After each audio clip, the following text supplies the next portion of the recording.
Shalom, shalom, peuple de Dieu. Voilà, je bénis le nom de Dieu pour ce petit temps d'exhortation et j'espère que la petite série sur l'amour vous a fait du bien. Aujourd'hui, j'aimerais me fonder sur le livre des Actes des Apôtres 9, le verset 1, à partir du verset 1 en tout cas, pour parler de cette petite exhortation.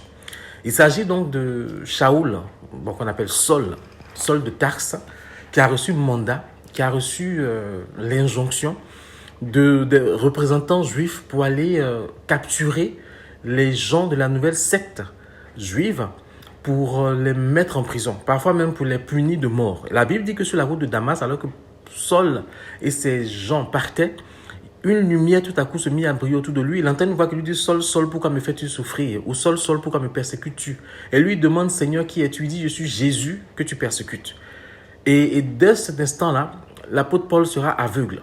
Donc pendant 3 jours, l'apôtre Paul sera guidé par quelqu'un. Il sera dirigé par quelqu'un.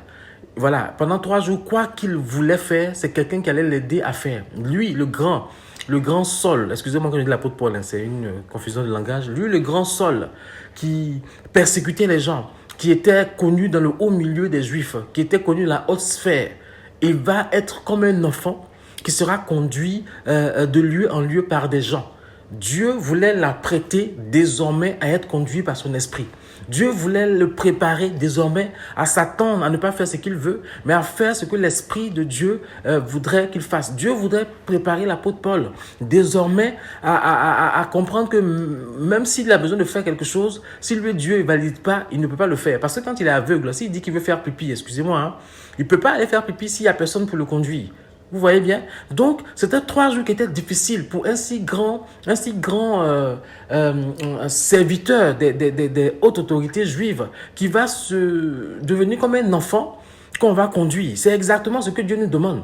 Quand on se convertit, on redevient comme un enfant, entre guillemets, que l'Esprit de Dieu va conduire ça et là, selon ce que Dieu attend de nous. Amen. Saul va arriver chez Ananias. Et celui-là va lui imposer les mains sur les yeux et les écailles vont tomber. L'apôtre Paul va ouvrir les yeux sur un monde qu'il ne connaît plus.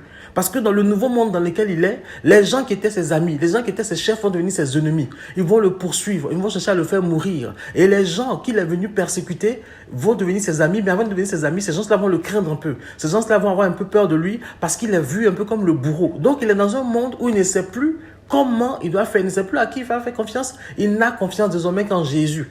Amen. Mais heureusement, Dieu a permis que les frères qui se sont rendus compte que l'apôtre Paul a changé vont l'aider un peu à se cacher. Bien-aimés frères et sœurs en Christ, il n'est pas normal que quand on se convertit, on vive la même vie qu'on vivait par le passé. Il n'est pas normal que quand on se convertit, on veuille encore faire comme par le passé. Il n'est pas normal que quand on donne sa vie à Jésus, quand on rencontre Jésus, on ne veut pas changer. On veut rester tout pareil et ajouter Jésus à sa vie. L'apôtre Paul n'a pas ajouté Jésus à sa vie. L'apôtre Paul a connu un changement radical de chef d'équipe qu'il était pour aller capturer les chrétiens. Il est devenu quelqu'un qui devait apprendre au pied de Jésus à nouveau. Il est devenu quelqu'un qui devait se laisser guider et conduire par ceux qui ont appris l'évangile avant lui. Il est devenu quelqu'un qui devait désormais se laisser conduire par le Saint-Esprit.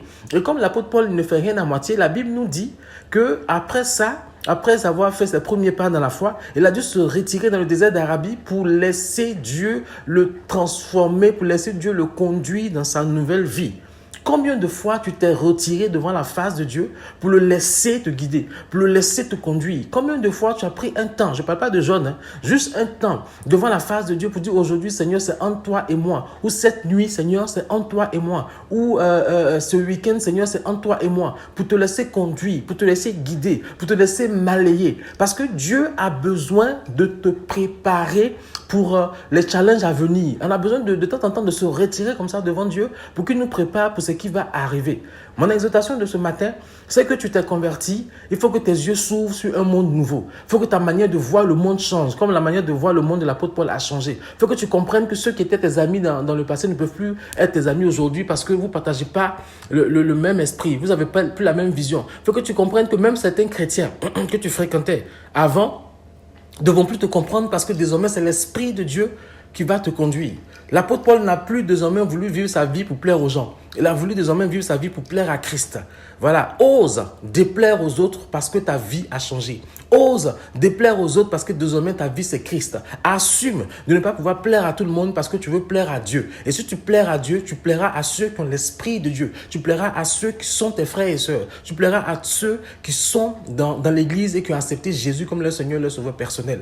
Bien aimé, c'était ce que j'avais envie de te dire aujourd'hui, de laisser vraiment Dieu nous fermer les yeux sur ce monde-là que nous connaissions et nous ouvrir les yeux sur le monde qu'il veut pour nous, un monde où il veut nous guider, un monde où il veut nous conduire, un monde où il veut nous donner des instructions pour savoir quoi faire, un monde au fait qui n'est plus notre lieu où on va résider éternellement, un monde au fait, en fin de compte, nous sommes de passage. Et désormais, nous devenons ambassadeurs de Christ et Christ doit nous conduire selon le mandat, la lettre que nous a donnée pour pouvoir parler de lui au monde. Que le nom de Jésus soit béni et je prie que cette exhortation puisse te faire du bien par la grâce de Dieu. Amen, amen. Soyez bénis, on se retrouve une fois et que Jésus soit continue d'être notre maître et que le Dieu créateur des cieux et de la terre continue d'être notre papa. Soyez bénis. Shalom.